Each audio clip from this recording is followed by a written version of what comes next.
बिस्मिल्लाहिर्रहमानिर्रहीम। ये online session का 5th लेक्चर है हमारा। पॉलीमर्स पढ़ रहे थे हम, प्रोटीन डिस्कस करेंगे आज। तो सबसे पहले प्रोटीन की डेफिनेशन कि प्रोटीन अमाइनो एसिड्स, इनके मोनोमर्स हैं, अमाइनो एसिड्स के मिलने से बनते हैं। तो या तो आप इस तरह से इनको डिफ़ाइन कीजिए कि पॉलीमर्स ऑफ अमाइनो एसिड्स, या फिर आप कहिए कि भाई ये हायर मॉलिक्यूलर मैस के ऑर्गेनिक कंपाउंड्स हैं जिन्हें अगर आप हाइड्रोलाइज करेंगे, पानी की मौजूदगी में तोड़ेंगे तो उनसे अमाइनो एसिड बनेंगे। क्योंकि जो चीज़ जिस चीज़ से बनी होती है उसे अगर आप तोड़ेंगे तो उससे वही चीज़ दोबारा प्रोड्यूस करेगी। जैसे एक दीवार के तोड़ने से आपको ईंटें ही मिल सकती हैं, तो इस तरह अमाइनो एसिड के बल्कि प्रोटीन के ब्रेक डाउन करने से आपको अमाइनो एसिड्स मिलेंगे। तो इसलिए इनकी डेफिनेशन देखें, higher molecular weight organic compounds which upon complete hydrolysis yields amino acids, कि जब मुकम्मल तौर पर ये टूट जाएंगे तो इनसे बनने वाले जो कंपाउंड्स होंगे उनके मोनोमर्स होंगे जो कि अमाइनो एसिड्स होंगे। तो ये एक अमाइनो एसिड का स्ट्रक्चर है जिसमें एक कार्बन और उसके साथ अमाइनो ग्रुप है और हाइड्रोक्सिल ग्रुप है, बल्कि कार्बोक्सिलिक एसिड ग्रुप है, और उस कार्बोक्सिलिक एसिड ग्रुप के साथ एक हाइड्रोक्सिल ग्रुप OH भी है, और एक हाइड्रोजन है उसके साथ, और एक R ग्रुप है। ये जो R ग्रुप है इसकी बेस पर अमाइनो एसिड डिफरेंट टाइप्स के हैं।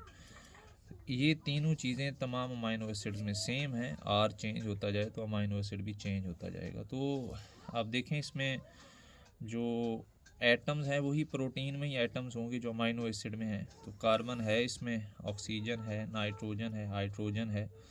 ये मेन जो है वो मेंबर्स हैं प्रोटीन के, मेन एलिमेंट्स हैं। इसके अलावा जो और एलिमेंट्स इस R ग्रुप में हो सकते हैं वो जिंक है, आयरन है, सल्फ़र है, मैंगनीज़ है, ये भी प्रोटीन का हिस्सा हो सकते हैं। तो 10,000 different kinds of protein are in human body. MCQ में पूछा जा सकता है, ह्यूमन बॉडीज़ में 10,000 किस्म के जो है वो प्रोटीन्स हैं जो कि कहाँ पे हैं, मसल्स में हो सकते हैं, स्किन में, हेयर में, और जो नॉन बोनी स्ट्रक्चर है, मतलब जो बोनी स्ट्रक्चर के अलावा जिस्म का हिस्सा है जो ज़्यादातर मसल्स हैं, उनमें भी प्रोटीन्स मौजूद हैं। क्लासिफिकेशन जो है प्रोटीन्स की वो कुछ इस तरह से है कि सबसे पहले तो हम इन्हें डिफ़ाइन करते हैं on the base of their length of their chain, कि कितने अमाइनो एसिड्स के मिलने से ये बने हैं, और अमाइनो एसिड के अलावा और तो नहीं कोई इनमें दूसरा कोई और स्मॉलर ग्रुप तो नहीं अटैच, सिर्फ प्योर अमाइनो एसिड्स हैं या कुछ और भी अटैच है इसमें।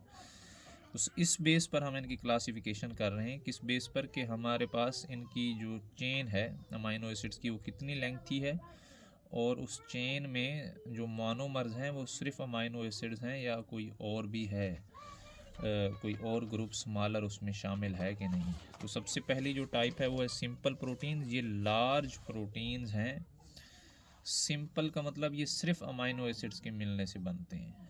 Large protein which on hydrolysis yields amino acid, complete hydrolysis इनकी करेंगे तो इनसे अमाइनो एसिड्स प्रोड्यूस होंगे।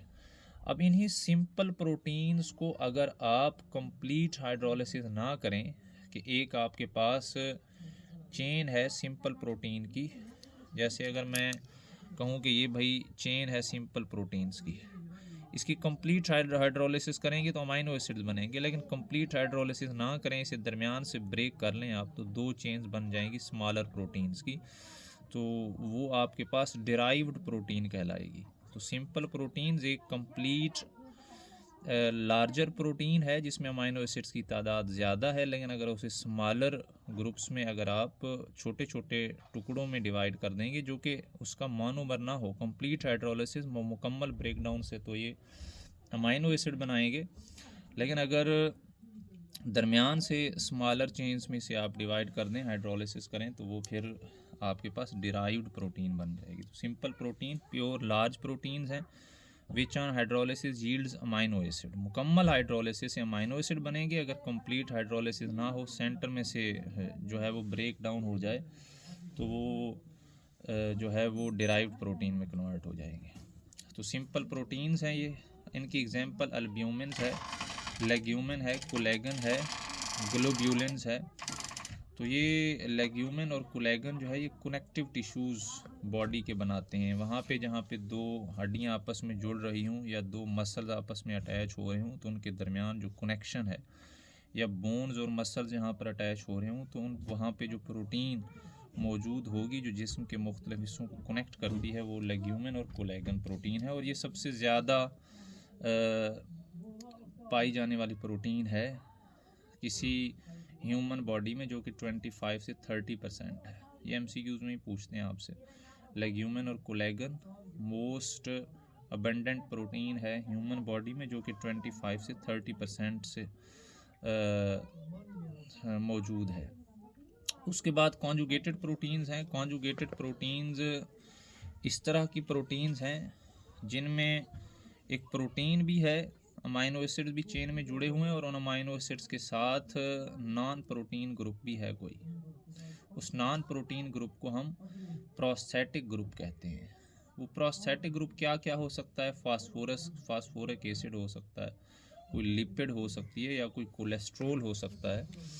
तो ये जो है वो प्रोस्थेटिक ग्रुप हैं, और नॉन प्रोटीन पार्ट्स हैं फास्फोरिक एसिड, लिपिड, कोलेस्ट्रोल या फैटी एसिड। तो कॉन्जुगेटेड प्रोटीन को कैसे डिफाइन करेंगे कि ये these are formed by protein and non protein group. तो एग्जांपल इसकी फास्फोप्रोटीन है। फास्फोप्रोटीन में प्रोटीन और फास्फोरिक एसिड ग्रुप्स मिलते हैं तो फास्फोप्रोटीन बनती है।